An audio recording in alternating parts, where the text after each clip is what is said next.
Hi, it's again. Happy Thursday. Now, today we're going to be working on our IEP goals. Now, let's go ahead and listen to our goal, Ezequiel.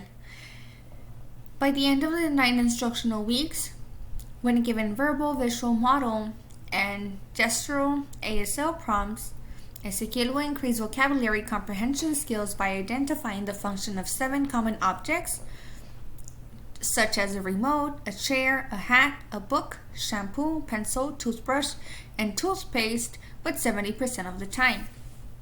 Let's go ahead and look at our assignment, Ezequiel. So, I'll give you a few minutes so you can find this on your packet. Okay, so let's go ahead and begin. Now, this is a TV remote, Ezequiel.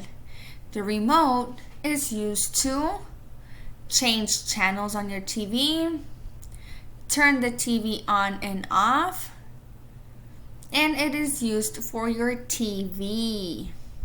So remember, the remote is used to change channels,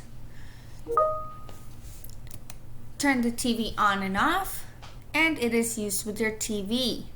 Now look at the next picture, Ezequiel. We have a chair. A chair is used for people to sit down. Just like when you're eating lunch, you sit down. When you're working on your homework, you're sitting down. So the chair is used to sit. So look at the boy. He's using the remote with the TV. He is also sitting down on a chair. Now look at the little girl. She's sitting down on a chair.